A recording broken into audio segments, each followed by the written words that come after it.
I know you were probably thinking, how could someone not play the first Last of Us game after it came out 12 years ago? I did in fact have a PlayStation, so why didn't I? Well, I was too simple-minded when the game came out to play it. I played to the point where you get Ellie the first time. With me now being 12 years older, I think it is a perfect time to try again. I will be playing the remake of The Last of Us Part 1 on PC. All the footage will mostly be mine, but if it is not, it will have a watermark for the original channels that I got the footage from. Thank you very much for clicking on this video. I am so close to 200 subscribers, it would mean the world to me if you could push me to that goal. With all this said, it's time to start our journey into The Last of Us Part 1.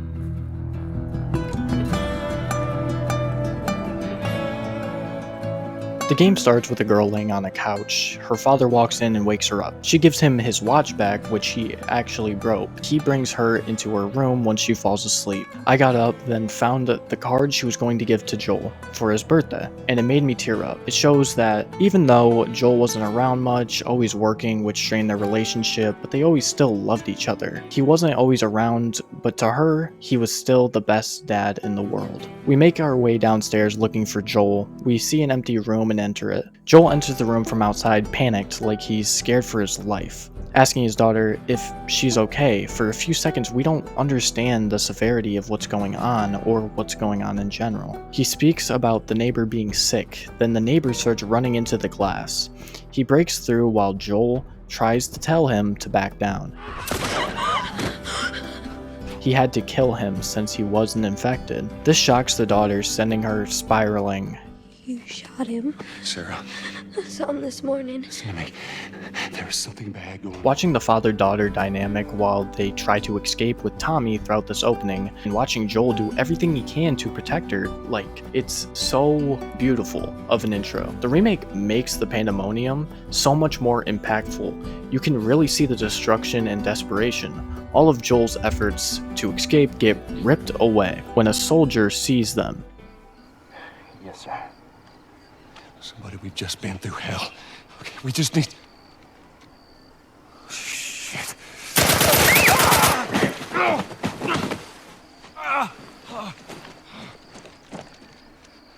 Please don't.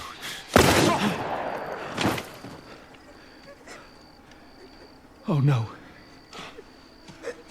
Sarah. Move your hands, baby. I know, baby, I know. God.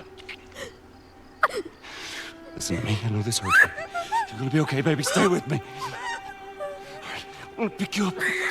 I know, baby, I know. For the first time in a long time, a game actually made me cry. It cuts to the opening credits of the game while the radio goes off explaining what is happening. The credits cut to Joel being woken up later by a girl named Tessa. When he's talking to Tessa, you can really see how cold he has grown. He seems very jaded now because of the death of his daughter, but who wouldn't be after all of that agony, watching your daughter die in your arms while you survived? It's survivor's guilt to a T. Joel and Tessa start walking through the streets, which shows the strict enforcement of rules, and walking through the still broken buildings shows that even though they are living, they aren't really back to any semblance of normal, even in that controlled environment. They have very limited freedom in this world, which they have been forced into. They tried to leave, but then the place is attacked by a rival group called the Fireflies. We have to go through a building to then sneak out of the inside.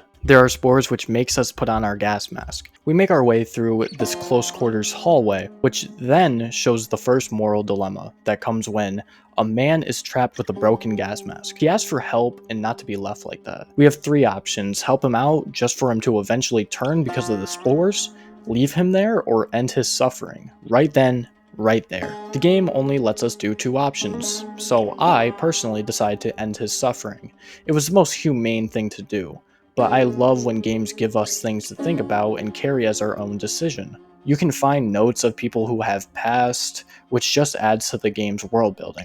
Notes of wanting to go on the inside of the city, even though we were just there and there was a ton of stipulations. It just adds more safety from the infected. After making it through a few more buildings, we get to another city area. They are selling goods and talking to each other. Going into a bus, we can look to the side and see there are people fighting with people surrounding them like it's their new form of entertainment, which makes sense. With civilization falling, we would go back to older forms of entertainment, less regulated combat sports like the gladiators did. After everything that has happened in this world, it is interesting that they still use a form of paper money, not just trading resources. No, I know they are ration cards. Now, I am giving you the notes from me playing this for the first time in this section. Not all of the information will be instantly correct, but I will correct it while I learn more. Tess and Joel defeat some gangsters that work for this guy named Robert, whom we don't fully know why they're going after him. We run into 2 more of these encounters, which are basically 2 tutorials for head-to-head combat, shooting, and stealth. While we do this, we can find a note talking about how they don't actually like taking orders from Robert, and are mentioning how they know dangerous people are after him. This gives more of a story towards the enemy we are currently killing. Another moral thing where there really aren't any bad guys, just different sides of the same coin. We find Robert, he tries to run away, we corner him, and he tries to run away again. Sam hits him in the kneecap with a pipe, basically just showing she can handle her own shit. She interrogates him until they find out that apparently he took our guns and gave them to the Fireflies. A new girl that is a Firefly named Marlene calls out to Joel and Tessa. We ask for our guns and she says she can't get them back unless we earn them. The money we were trading before is actually a ration card, which makes a lot more sense since we can't really buy a lot of trivial things currently. Ration cards make the most amount of sense. Also, side note, I told you I would correct it. We go with her because there is something we are smuggling for her. After a few combat encounters, we find out we are smuggling a girl for Marlene so we can get our weapons. The girl's name is Ellie. I had to bring Ellie to the North Tower. We had some banter back and forth. Joel's still very cold towards her. Ellie brings up Joel's broken watch, which his deceased daughter Sarah gave him. He mumbles in his sleep, probably because of the issues in his head after his daughter's passing. Ellie wants to be on the outside, thinking it might be better. Tessa comes back, and we start having to sneak around soldiers. Off note, this game is beautiful. I was looking out at the rain and had to take a second to look at the beautiful view. Everything in this remake looks so excellent. We get caught by some soldiers. Ellie seems nervous before she gets scanned. She is infected apparently. She got bit 3 weeks ago, but everyone turns within 2 days. Ellie says they want to use her to find a vaccine because she has survived 3 weeks with a bite. Joel is skeptical and cold, but Sam is a little more open-minded after the initial shock. We got to the location and the people we were supposed to meet are already dead. Joel and Tess argue about Ellie still being their priority even though they did what they were told to do. Tessa reveals she got bit. Show it to me.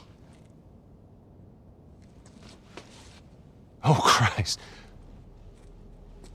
Oops, right? Give me your arm. This was 3 weeks. I was bitten an hour ago and it's already worse. This is fucking real, Joel. You've got to get this girl to Tommy's. He used to run with this crew. He'll know where to go. No, that was your... She uses it to show that Ellie's immunity is real. Now Joel has to take Ellie to the Fireflies alone out west. Soldiers can be heard arriving outside. Tess dies holding off some soldiers because she does not want to turn into an infected, which is truly a sad scene. Target neutralized. She took out 2 of my men. Copy that. We escape into the subway where there are spores and more troops, but Ellie can breathe in the spores no issue, proving her immunity is real. There's a soldier over there. Hold your position and wait for reinforcements. Copy that. How the hell are you breathing? I wasn't lying to you. We can escape through the subway and end up in the woods. Joel seems a little more cold with Ellie again because Tessa died for her, but still is willing to bring her west when he doesn't really want to. Then there is another beautiful environment in the woods. The early sun and wet mud and wilderness truly make for a beautiful scene. We meet Bill, who is a super cautious man with traps all over his property, which we had to avoid. Joel asks for a car and we have to go get some parts for him to build it. Bill tells us that he thinks runners and clickers are actually predictable, and he's more scared of humans, which is a really interesting perspective to see, And it actually kind of makes sense. As bad as those things are, at least they're predictable. The normal people that scare me. You of all people should understand that. What does that mean? Nothing.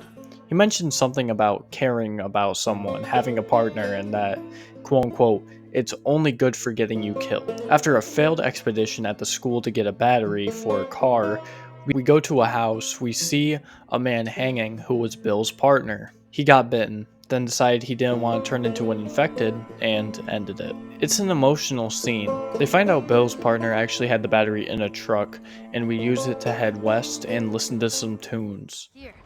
This make you all nostalgic? You know, that is actually before my time. That is a winner, though. Just gotta punch, then crank back 3 times from left to right. We see a man pretending to be hurt.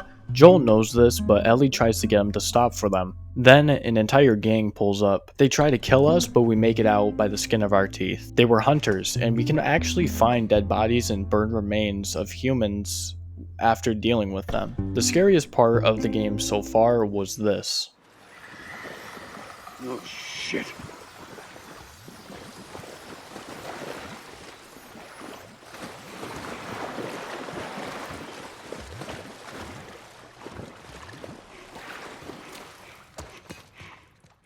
I have a phobia of rats, so it was the scariest part of the game so far. Ellie saves Joel and speaks up for herself when Joel hasn't been appreciating her help this entire game.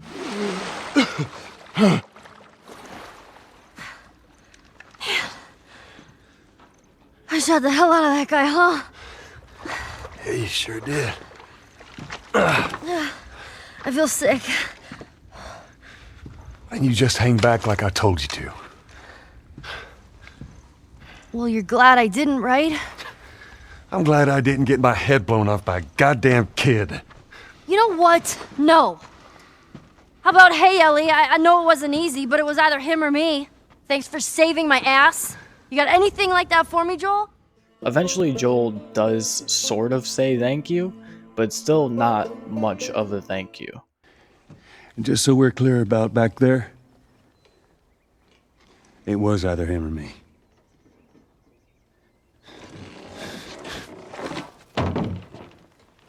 You're welcome.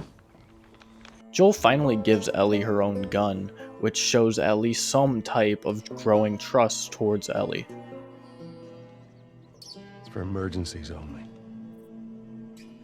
Okay. We get attacked by a guy named Henry who was with his little brother Sam because they thought we were hunters. Henry has a rule that they only take what they need to, which sounds good, right? No stealing things that other people need or want, but he won't even let Sam get a toy. Sam, what are you doing? Nothing. Get rid of it. My backpack is practically empty. It really is kind of sad, seeing that so many kids in this world can't have any way of distracting themselves or having any semblance of fun. They are also looking for the fireflies. At night, we go past the bridge with the 2 new people, but then they leave me and Ellie together when there are hunters coming. So me and Ellie are now alone, again. We ran away from this truck and we had to jump into the river. We almost didn't make it, then Henry and Sam got us. Henry and Joel argued about, oh, you left me behind, all of that. What's wrong with you? Henry! Get back, son! Hey! He's pissed, but he's not gonna do anything. You sure about that? Stop! Joel? He left us to die out there. No, you had a good chance of making it, and you did. But coming back for you meant putting him at risk. Stay back. If it was the other way around, would you have come back for us? I saved you. He saved me too. We would have drowned. I found a note in a sewer area that had kids' toys. It was a really sad story of trying to protect the kids, they're being infected, bashing on the door, and them not being able to protect the kids. It was a really, really sad story. Me and Ellie get separated again. This time, I'm with Sam and she's with Henry. Sam is actually a really nice kid, really friendly, really nice. Eventually, after we got into this house and hunkered down for the night, Sam turns and tried to kill Ellie. Shit! Ellie? Ellie, are you alright? Oh my god. Sam? Oh no. Sam? Henry? Henry, stay there. Henry? What have you done? I'm gonna get that gun from you, okay? Oh, okay, easy. It's your fault. This is nobody's fault, Henry. It's all your fault. Henry! Henry, no! Oh my god. Truly the saddest scene I've seen in a long time. Arguably sadder than the opening death of Sarah. These deaths really show off that no one is safe in the game. Yeah, I did expect something to happen, but the way it happened, I would have never expected that, and I will never forget it. After all of that, we make our way through a hydro energy plant and run into Tommy. It's a heartwarming moment between brothers. Tommy gives a photo to Joel of Joel with Sarah. Joel gives it back, still obviously too hurt by it to ever have a reminder of her. It is a very common coping mechanism with PTSD to avoid any reminders instead of dealing with the issue head on and accepting it. Also, you can pet a dog, which makes this entire game a 10 out of 10. Honestly, just cut the video right now. Joel and Tommy have an argument which reveals their dynamic. Care of us. Took care. That's what you call it? I got nothing but nightmares from those years. You survived because of me! Ellie runs away, so me and Tommy have to chase her down. Ellie and Joel argue, and it's heartbreaking. Everyone I have cared for has either died or left me. Everyone fucking except for you. So don't tell me that I would be safer with someone else, because the truth is I would just be more scared.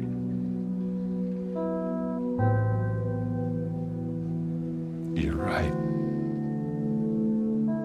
You're not my daughter. And I sure as hell ain't your dad.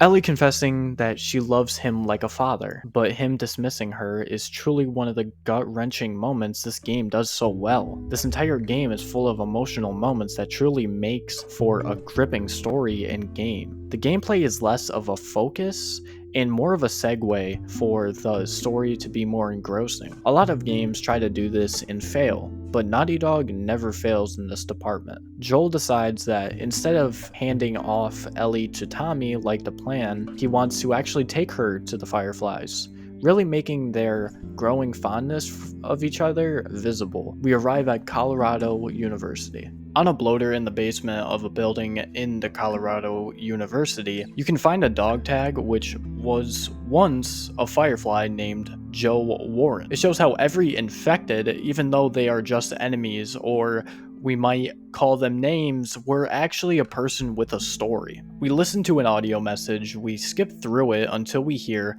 that we have to go to Salt Lake City to find the Fireflies. Joel gets attacked and hit off a balcony, getting impaled by rebar, which leads to a slow limping section which isn't as boring as it sounds.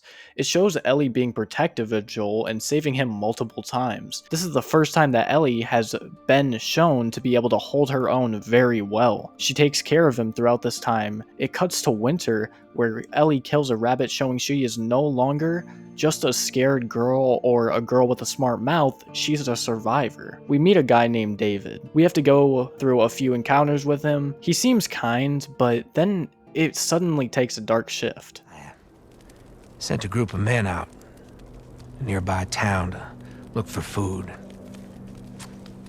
Only a few came back. They said that the others had been slaughtered by a crazy man. And get this, he's a crazy man traveling with a little girl. They let us go, I'm guessing, to track Ellie while she goes back to Joel. Joel is very sick. She gives him antibiotics and feeds him. It's truly heartbreaking and sweet to see Ellie protecting Joel instead of the other way around. Then my prediction was proven exactly right. They tracked our footsteps to where we are. Ellie distracts them, then we have to go through a very tough few combat encounters before getting knocked out and imprisoned by David. He is cutting up human remains, showing that he's actually one of the hunters. He lectures us about Joel and Ellie killing a ton of their men. He tries to hit on her.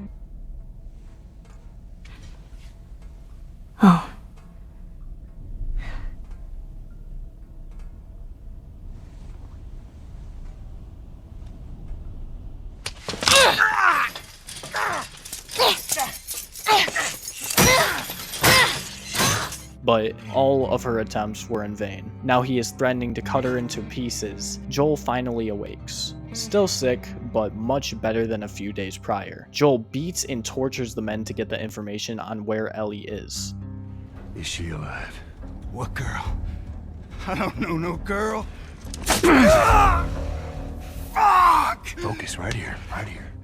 It cuts back to Ellie, and they take her and put her on a desk. She uses her bite mark to make him turn on his friend by biting David because he has no signs of being able to handle any level of stress properly. Truly a wonderful display of smarts. David locks us in a burning building, and in a terrifying fight set piece, we have to sneak around each other. It took me like 3 times before I was able to outsmart the AI. It's kind of sad, but it's true. Ellie stabs David, and they are both knocked out in the process. We play as Joel for a bit before we see the burning building as Joel. Ellie is belittled and threatened by David. He gets on top of her until she ends up grabbing his own machete and obliterating him.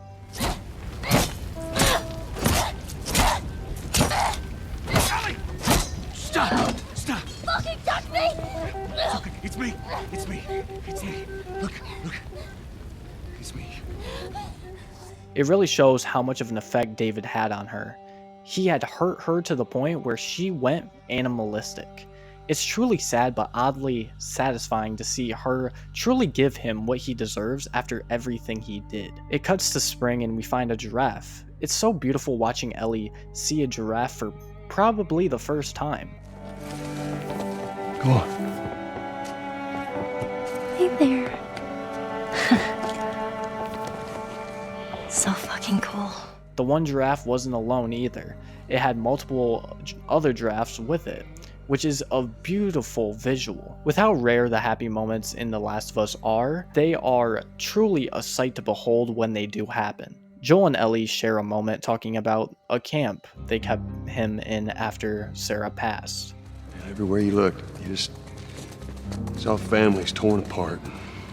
The whole damn world seemed to have turned upside down in a blink. Is that after you lost Sarah? Yes, it was.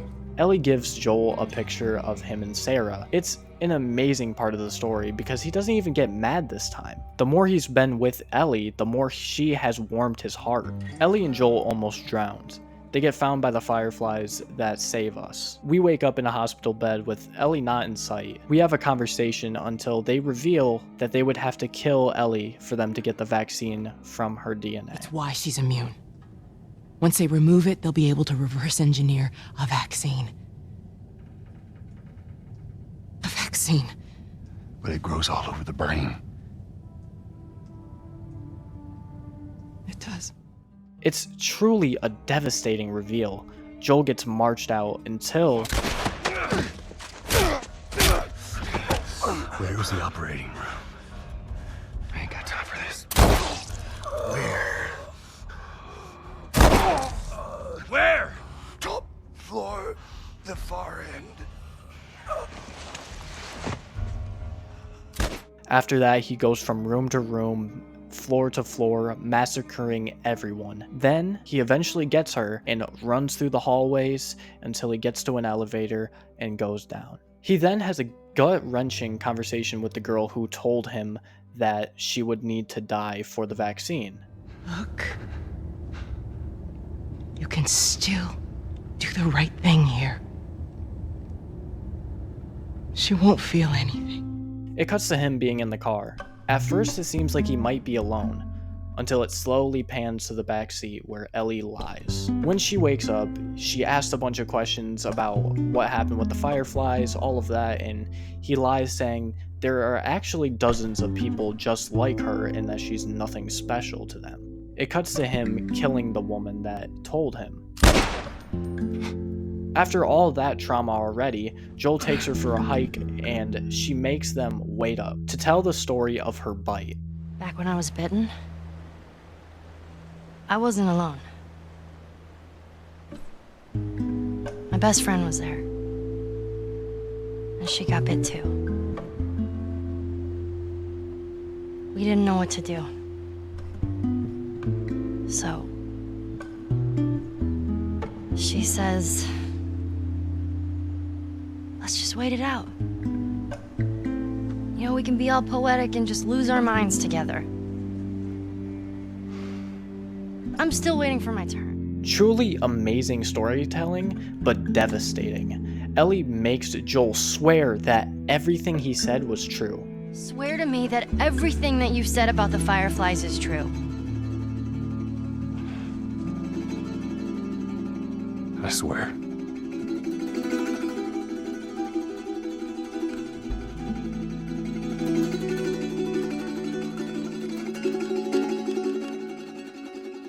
Okay.